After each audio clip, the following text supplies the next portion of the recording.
Olá, sejam bem-vindos a mais um episódio do SEDAI Pode Mais Saúde, o podcast da SEDAI Saúde que traz saúde e bem-estar até a você. Eu sou o Vinícius Marques e ao meu lado está comigo Janaína Miranda. Janaína, tudo bem com você? Olá, tudo bom? Tudo prazer bem. Poder dividir esse momento aqui com vocês. Eu sou enfermeira da Medicina Preventiva SEDAI Saúde, atuo sob a gestão da doutora Marcela Bedran e trazemos esse assunto de grande relevância aqui hoje, né?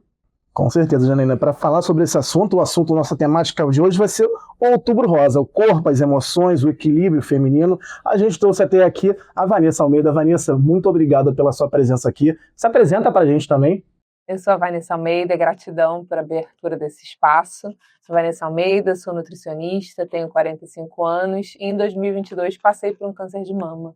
E aí, a partir daí, eu venho ressignificando esse cuidado com o corpo, esse cuidado desse corpo como integrativo, né? Do corpo, alma, espírito, emocional, e a partir daí venho trilhando uma nova caminhada. Eu imagino que tenha sido muito difícil, né, Vanessa? Muitos desafios. E o que representa para você e para você também, Janaína, o Outubro Rosa, como a gente vê que tem muitas campanhas, muito direcionamento e que é muito importante, né? Sim, o Outubro Rosa, na verdade, ele é um lembrete, né, de que a gente às vezes passa o ano inteiro e não fez nada pela nossa saúde. A gente, enquanto mulher, a gente está acumulando tarefas, é trabalho, é casa, é filho, e muitas vezes a gente deixa a nossa saúde, que deveria ser o primeiro da gente cuidar, por último. E aí o Outubro Rosa vem nesse lugar mesmo de conscientização de quanto tempo a gente passou sem cuidar, né? Então, eu costumo dizer que o Outubro Rosa é o alerta vermelho. É o momento da gente chamar a atenção dos nossos amigos, daquela amiga que tem muito tempo que você não manda mensagem, mas manda em outubro. E aí, já fez teu exame? É o mínimo que você pode fazer. Essa rede de mulheres, uma lembrando as outras, de que está na hora de se cuidar. É verdade, uma excelente colocação que a Vanessa fez, porque enquanto mulheres a gente acaba sendo cuidadora de todos, né? Dos filhos, do marido, da mãe, que muitas vezes a mulher 40 a mais se coloca também como cuidadora dos pais, né? E dentro disso tudo a gente acaba esquecendo de olhar para si, né? Do cuidado que a gente tem que ter com o nosso corpo, com a nossa saúde, e ficamos em último plano. Então, Outubro Rosa realmente é um momento que acende um alerta para que a gente possa voltar e olhar para quem somos, né? Para o que precisamos enquanto seres humanos, e não somente como cuidadoras, né? E como vocês acham que a gente pode começar, as mulheres podem começar esse autocuidado? Porque realmente, Janaína, você falou uma coisa muito importante. As mulheres como mãe, como esposa, nós homens, infelizmente, nem todos conseguem ter essa consciência de que a ajuda em casa não é só a mulher que tem que fazer, quem tem que cuidar do filho também é o homem, é a mulher, todo mundo tem que ter a sua parcela. Mas como vocês tomam cuidado com isso, para ter esse autocuidado e não acabar se perdendo só nas rotinas, nas tarefas que acabam entrando no dia a dia? É difícil, né, Jana? Porque a gente, às vezes, é devorada por essa rotina, né? E é um exercício diário. E eu acho que começa com essas microdoses de cuidado, assim, né? Hoje eu consigo tirar uma horinha para fazer atividade física. Opa, já está começando bem. Amanhã eu consigo uma horinha de atividade física e antes de dormir eu consigo fazer uma meditação para acalmar minha mente. Então, o cuidado da mulher, ele parte muito desse lugar, né? Da gente ter essa consciência mesmo da nossa saúde, de que para a gente estar cuidando, a gente precisa estar bem. A gente não consegue dar conta de ninguém se a gente não está bem com a gente. Então, eu vejo às vezes as pessoas falando, o cuidado da mulher, e bota um negócio grandão da rede social, que acorda às 5 horas da manhã, toma suco verde, vai correr. Filha, quem é que tem essa rotina? Não dá. Quem que consegue manter essa rotina? Então, eu começo ali mesmo pelos pequenos passos. Cuida da sua alimentação, tira uma horinha para fazer uma atividade física, faz uma meditação para você acalmar a tua mente. Já está no caminho. O resto vai fluir. É sem pressão, porque senão também vira mais um fardo, né? Ter que dar conta da rotina saudável. Não, com certeza. E acho que é muito importante isso da pressão, porque muitas mulheres, né, Diana, a gente vê que tem um sentimento de culpa. Eu não vou fazer isso aqui, eu não vou pra academia agora, eu não vou sair com a minha amiga, eu não vou sair com a minha amiga porque eu tenho que fazer a janta, eu tenho que... Isso é errado, né? Acho que a pessoa precisa olhar bem para isso de ter esse cuidado de não se culpar, né? Sim. A culpa, acho que nasce uma mulher, vem a culpa junto, né? Junto, né? Não tem como. E eu acho que é uma virada de chave em algum momento de você olhar para si e dizer assim, qual vai ser a minha prioridade a partir de agora, né? Porque acho que é natural, acontece com todas as mulheres em algum momento da vida, algumas mais tardiamente, mas existe um momento que você para se ressignificar mesmo, né? Para olhar agora eu serei a minha prioridade e quem quiser que venha comigo. Eu acho que tem essa questão também. Mas e como se pôr nesse lugar de prioridade? Eu acho que é um pequeno exercício por dia, né? Como a Vanessa bem falou, eu comecei, por exemplo, com atividade física, é inegociável para mim hoje, né? É o momento. No começo eu levava o celular e deixava o celular pertinho de cada aparelho, porque se tocasse, se alguém precisasse de mim, eu estaria ao alcance. Hoje em dia eu já consigo deixar ele dentro do armário, porque aquele ali é o meu momento. Se alguém precisar de mim, pode esperar uma horinha, né? Eu vou estar ao alcance depois. E para você, Vanessa? É bem isso que a Jana falou. A gente vai se colocando nesse lugar mesmo de achar que a gente não é dono de nada, que a gente não tem controle de nada. E eu relaciono isso muito com a minha história com câncer, né? Porque existe uma Vanessa pré-câncer e uma Vanessa pós-câncer. E quando eu tive o diagnóstico, que eu vim de metrô para o médico, eu cheguei onde eu moro e fiquei sentada por 2 horas parada, com aquela sensação de morte, e todo mundo passando, vivendo as suas vidas, e eu me senti uma formiga. Falei, gente, mas eu tô com câncer. E ninguém tá parado aqui me acolhendo. Tá todo mundo vivendo sua vida. E ali caiu a ficha de que eu sou essa formiga mesmo. De que se eu morresse naquele momento, a vida ia continuar. Então, ninguém de fora vai me mostrar o quanto é importante eu estar cuidando de mim. Isso tem que vir mesmo da nossa consciência, né? Da mulher começar a voltar para esse lugar de também se acolher, não só acolher o outro, né? Então, são pequenas doses mesmo, todos os dias, esse movimento de se cuidar, de se olhar no espelho com mais amorosidade, que a gente veio perdendo isso também, a gente está sempre no julgamento. Esse tempinho na academia, esse exercício que a Jana falou, cara, é incrível. A gente se desprender do celular, que hoje é o nosso maior meio de contato com o trabalho, e deixar ele por 1 hora ali, é uma libertação. E o corpo feminino ele passa por muitas fases, né? Muitas mudanças. Como vocês conseguem se adaptar a isso? Até em relação à cobrança, a gente sabe que tem muita cobrança da sociedade em estar sempre com aquele perfil instagramável hoje em dia. A gente vê no Instagram a modelo perfeita. A gente sabe que não existe a perfeição, mas as pessoas acabam pegando muito aquilo para si e querendo ser igual. Como você, Vanessa, consegue se adaptar a isso, a essas mudanças, essa fase que você teve, essa transição, você teve o câncer de mama, você teve a recuperação, a gente sabe que a recuperação ela é demorada, ela tem toda a adaptação à sua rotina. Como você conseguiu se adaptar a essas mudanças? Ai, não é fácil não. Porque a mulher, no seu ciclo natural da vida, ela tem um processo em que o corpo vai se adaptando a uma menopausa, né? O processo do câncer ele me colocou na menopausa, com 42 anos. Então foi uma mudança muito brusca em todos os aspectos. Desde ressecamento vaginal, ressecamento de conjuntiva, articulação, ganho de peso. Isso tudo veio em meses, né? O que seria uma adaptação do corpo, isso veio muito rápido. Então, é um lugar difícil para a mulher estar nessa posição, porque existe a cobrança primeiro nossa, né? Sim. Porque a gente precisa passar essa imagem de que a gente está bem, a gente gosta de se olhar no espelho e se ver bem. Então, tem a cobrança da mulher com ela mesma. E tem com a sociedade, né? Que espera da gente estar naquele padrão. E aí, o que eu venho tentando nesse longo caminhar, que não é fácil, que todo dia é uma batalha, é justamente me acolher, sabe? Nessa amorosidade mesmo de que, caramba, o meu corpo está mudando, mas eu estou fazendo o que eu posso fazer para estar saudável. Eu estou fazendo o meu treino, eu estou me alimentando bem, eu estou dormindo bem, eu estou cuidando da minha saúde mental. Então, eu acho que a gente vai agregando outros valores ali, que a gente sai desse perfil de rede social de que é só uma capa, né? E que às vezes a gente não vai chegar lá. E se a gente fica olhando ali, a gente vai se frustrando cada vez mais, vai se distanciando da gente cada vez mais, querendo chegar num padrão que não vai chegar, né?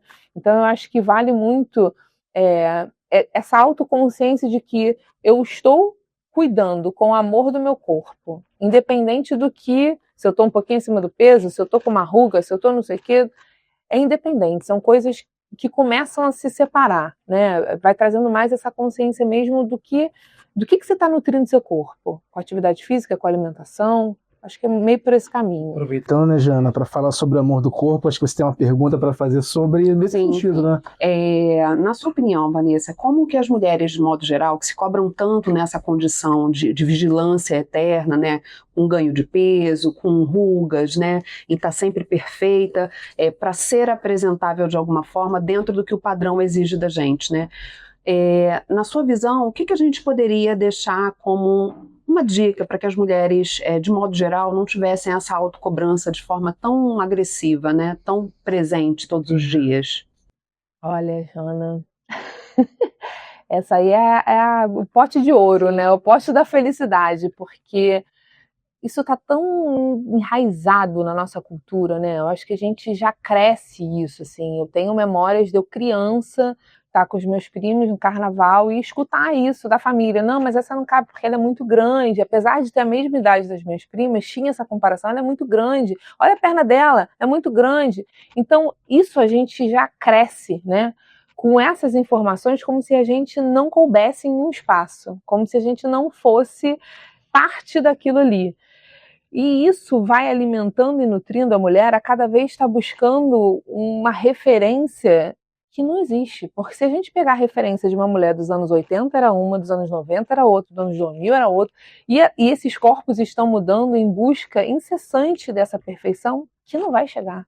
Porque antes era um perfil muito magrinho, começou a ganhar corpo, agora é muito musculoso, é a barriga seca. Em que momento que a gente vai chegar para alguém estar satisfeita? Porque eu nunca vi, eu não conheço. Não seja nós mesmos. Exato.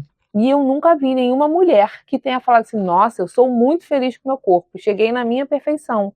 A gente está sempre querendo menos 2 quilinhos, mais um musculinho. Então, essa busca incessante, ela só vai trazendo cada vez mais frustração, mais cobrança, e vai tirando a gente dessa conexão com o nosso corpo, né? Porque a gente está sempre querendo o do outro.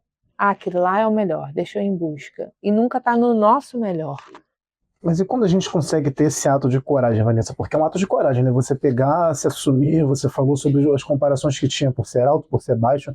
Quando você acha que a mulher pode pegar e assumir e falar assim, não, eu sou alta mesmo, eu vou me adaptar à minha altura, eu gosto de ser alta. Quando você acha que a mulher consegue ter essa atitude, que eu acho uma atitude corajosa, Uhum. eu olhando como homem assim, vejo toda a cobrança que vocês acabam tendo no dia a dia, eu acho muito corajoso da mulher que pega e fala, não, é isso, eu sou assim, eu sou magra, eu tenho um pouco mais de peso, mas eu sou assim, eu gosto disso e eu quero isso. Como você vê isso? É um ato de liberdade. Eu acho que a mulher, quando ela chega nesse momento de assumir o que ela é, né, com maestria, de botar o peito para fora e eu sou desse jeito e vambora, ela tá livre. Ela não tá mais escutando, se importando com a opinião dos outros, não tá se importando com o que a sociedade impõe a ela. Então, provavelmente é uma mulher maravilhosa, porque ela coloca essa postura de que está feliz em ser ela mesma, né? E que, na verdade, deveria ser natural. Exato. Né? Porque, de alguma forma, a gente tem que ser grata por esse corpo que habitamos, né? Que é o que nos permite estar aqui. Exato. Né? Jana, você quer fazer alguma pergunta primeiro, Janina, para ela sobre Sim, emoções? sim. A gente vai entrar em emoções e saúde agora. Isso. Vanessa, falando sobre a questão dos sinais que o corpo emite, né? Acredito que previamente ao câncer, você já tinha preocupação de exames preventivos e etc., mas despertou em você algum sinal, além do que é preconizado aí no mês de outubro, né, dos exames preventivos, que te alertou para que isso pudesse estar acontecendo? Porque muitas vezes a gente acaba negligenciando esses sinais, deixando para depois. Assim, na verdade, eu já tinha sentido o nódulo, já tinha palpado ele, e aí conversei com o marido, bota a mão aqui, não sei o que, não é nada não, aquela coisa de homem, né, positivo, não é nada, deixa isso pra lá, você tá doida. Nunca é nada. Nunca é nada. Eu falei, tá bom, então tá. Aí eu fiz uma mamografia e na mamografia não apareceu nada. E eu falei, não apareceu nada, segue vida. E aí um dia eu numa loja experimentando roupa, quando estava com a minha filha mais velha, quando eu tirei a blusa, ela falou assim, nossa mãe, quando eu levantei o braço, subiu assim, eu não tinha nenhuma mama, era muito retinho. Então quando eu subi assim, tava um caroço, levantou. Ela, nossa, tem um negócio duro no seu peito. Eu falei assim, mas eu já fiz mamografia, não deu nada. Ela, mas você vai deixar assim? Eu falei, não deu nada. Então ali foram alguns meses, uns 6, 7 meses, em que eu negligenciei mesmo, de que não é nada. Eu fiz uma mamografia, não era nada, acabou. E aí, depois que eu tive essa conversa com ela, eu falei assim, não custa nada, acho que eu vou no médico, né? E aí fui na minha ginecologista, ela palpou, ela sentiu, ela falou assim, realmente tem alguma coisa aqui, a gente precisa fazer um exame. E aí eu fui fazer a ultrassonografia, que também não deu, que era, não tinha nenhum aspecto maligno. E aí o médico da Ultra que me indicou, falou, olha, se eu fosse você, eu procuraria um mastologista para fazer uma biópsia só para você ficar tranquila, porque tinha realmente um nódulo, mas ele era todo redondinho. E o aspecto do nódulo cancerígeno, ele é mais especulado, né? Então, como ele era todo redondinho, que parecia um cachinho de uva, ele falou assim, não tem aspecto de ser maligno, mas ser jovem, eu acho que vale buscar. E aí eu fui no mastologista, e ele me deu 95% de certeza que não era câncer. Mas era a primeira vez que eu estava lá, ele falou assim, olha, eu não sei seu histórico, daqui a um ano, de repente, você volta, a gente pode fazer uma retirada de só estética, para você não ficar com esse caroço aí, mas eu acho que vale fazer uma biópsia daqui a uns 6 meses para ver o crescimento disso. Eu falei, tá bom, mas não vou fazer daqui a 6 meses, vou fazer amanhã, vou marcar e vou fazer. E aí, quando eu peguei o exame, que eu cheguei lá para falar com ele, ele estava mais arrasado do que eu. Porque ele falou, olha, eu te dei os 95% de certeza, mas você caiu nos 5%. Eu falei, tudo bem, vamos embora, o que tem que fazer? Né? Então, eu sinto que o corpo me deu sinais, né? Mas a vida estava tão atribulada, tinha tantos BOs para eu resolver, que aquilo ali era só um caroço, né? E tem muito da nossa cultura também, Diana, das mulheres terem medo do diagnóstico, né? Sim. Muitas mulheres, às vezes, sentem o caroço e não vão procurar o médico, porque acham que vai ser aquela doença. E aquela doença não pode ser falada, e aquela doença vai me levar à morte, né? Então, o Outubro Rosa também traz essa força para entregar para essas mulheres a mensagem de que sentiu, vai ver. Que, na verdade, hoje a gente sabe que o autoexame, ele não é o primeiro a ser feito. Porque quando a gente já sentiu, porque já está grande. Então a gente precisa ter essa regularidade mesmo, de todo ano ir ao médico para pegar a sua mamografia e fazer, para a gente pegar lá no início, sem que isso esteja aparecendo no corpo físico, né? E depois desse diagnóstico que você recebeu, Vanessa, como que foi essa sua reconstrução na parte mental? A gente sabe que, como você falou, você parou na rua, se sentiu mal com aquela situação, as pessoas não identificavam que você estava precisando de ajuda. Mas como foi a sua autoajuda? Foi uma virada de chave mesmo, assim. Eu vivia no 220, eu trabalhava o dia todo, eu tenho 3 filhos, aquela correria de casa, e eu não permitia ter tempo para mim. Eu sempre falava para minha mãe, meu pai tem um histórico de depressão, e eu falava para ela, eu nunca vou ter depressão porque eu não tenho tempo. E hoje, quando eu relembro essa minha fala, me dá um arrepio até, porque se a gente não tem tempo nem para ter depressão, tá ruim o negócio, né? Então, foi um processo muito intenso, mas eu digo que foi o processo de libertação também, porque eu assumi esse papel de supermulher. E a partir do câncer eu me permiti ser vulnerável. O que eu tinha pavor de ser vulnerável foi o que me trouxe o meu maior presente, que foi poder ser cuidada, né? Então, eu acho que esse efeito mental, psicológico, de acolhimento da família como rede de apoio, dos meus amigos próximos, do meu marido, e de terapia mesmo que eu comecei a fazer, foi o que ordenou isso tudo, porque o câncer vem como um furacão. Ou você entra no furacão, ou você, calma, deixa eu ver de fora esse furacão. Eu não preciso estar lá. Eu não preciso estar lá dentro aqui desesperada me debatendo. Eu quero enxergar o que está acontecendo, né? Então, eu lembro que eu tive o diagnóstico pertinho do Dia das Mães, e aí no Dia das Mães estava todo mundo na sala, na minha casa, casa cheia, não sei o quê, e eu fiquei quietinha, meio cabisbaixa ali, imaginando um monte de coisa, e meu marido me chamou e falou assim, o que foi? Você não está curtindo? Eu falei, cara, eu tô preocupada, porque eu não sei se ano que vem eu vou estar aqui. Aí ele falou assim pra mim, engraçado, você tá preocupado se ano que vem você não vai estar aqui pra estar aproveitando isso, mas você não tá aproveitando agora, porque você tá preocupado com o ano que vem. Então aproveita agora. E essa foi uma virada de chave para mim também, para não ficar projetando muito no futuro, do que como é que vai ser esse tratamento, o que eu vou ter. e começar a viver mesmo um dia após o outro, porque parece uma coisa assim surreal, né, falar isso, mas a gente não consegue viver um dia após o outro. A gente está no hoje pensando no boleto que vai vencer daqui a 5 dias, ou então lembrando de uma dor que a gente passou lá atrás, né? Então, essa chamada também para o presente, de olhar mais esses meus processos, de me colocar vulnerável para ser cuidada, foi isso que conseguiu organizar meus pensamentos, os meus sentimentos, para eu conseguir passar por essa fase. Eu acho que viver o hoje, eu sempre falo uma frase que eu já falei até lá com a gente, Janaína, que as pessoas geralmente projetam ser felizes, né? Mas as pessoas esquecem de ser felizes. Exatamente. Ela não sabe se está aqui daqui a 10 dias, para projetar daqui a 10 dias ser feliz. Então acho que o ideal é que ela tente ser feliz agora. É claro que a gente vai projetar o futuro, a gente sempre vai se organizar para isso, mas como você falou, é o ideal que tem essa projeção. E em cima dessa projeção, a gente sabe que todo esse processo gera estresse, gera ansiedade, gera depressão, como você falou. Você teve muita ansiedade, muita depressão? Seus familiares nessa rede de apoio souberam lidar com isso? Eu falo que o meu marido, ele é aquele positivamente tóxico, sabe? Que ele não me permitia esmorecer em momento nenhum. Ele ficava, vambora, não pensa isso, vai dar certo. Calma, eu preciso entender. Eu não estou achando que vai dar errado, mas calma, porque agora eu quero chorar. Então, eu acho que também esse limite eu aprendi a dar. Porque, primeiro que as pessoas não sabem lidar com paciente oncológico, né? Assim, não sabem. Não sabem o que falar, não sabem como acolher, não sabem nada. As pessoas falam assim, a minha tia morreu desse câncer.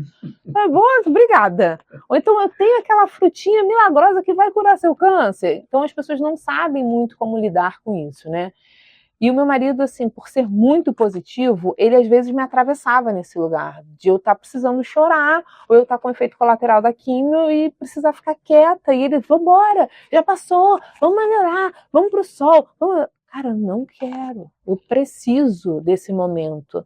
Eu falo que esse meu processo com câncer, ele foi mesmo de borboleta, sabe? Assim, eu fiquei no casulo. Durante o meu tratamento, eu era eu e minha família. Depois que eu acabei o tratamento, eu consegui ter coragem de trazer isso a público. Pra vocês terem noção, eu atendi durante os 6 meses de quimioterapia, eu atendi no consultório normal. Eu não perdi cabelo, eu fiz uma touca, né, que eu não perdi cabelo. Nenhum dos meus pacientes sabiam que eu estava passando pelo processo do câncer. Porque eu não queria o olhar que as pessoas têm para o paciente oncológico. Do tipo, tadinha, tá com câncer. Eu não queria isso. Eu queria entender o que eu estava passando. Né? Que processo era aquele comigo. Então, eu meio que repeli mesmo esse momento. Eu não quero ninguém que não seja a minha rede de apoio, meus amigos e minha família, sabendo disso. Depois que passou tudo, que eu consegui integrar minhas emoções, entender tudo aquilo, aí eu trouxe a público, aí eu fui falar, e aí a gente pegou isso como uma causa mesmo, para poder levar informação para essas mulheres, porque eu acho que é importante a gente respeitar esse momento do paciente. Tem horas que a gente não quer nada. Né? Tem horas que a gente só quer ficar quieto e deixa quieto. Não significa que você está jogando a toalha e que está se entregando para a morte. Não, o paciente só quer ficar quieto. Eu acho até natural, Vanessa, que as pessoas tenham dificuldade realmente de lidar com paciente oncológico, porque, como bem você colocou, muita gente evita até falar o nome. Né? As pessoas falam aquela doença, né? Evitam tocar no assunto como se aquilo fosse, de certa forma, atrair. Então é algo que, assim, é tão postergado, evitado, né? Que as pessoas realmente vão ter dificuldade de falar, né? De tocar no assunto, de tratar essa pessoa. E acho muito importante a gente colocar que o diagnóstico precoce, né, não é a finitude.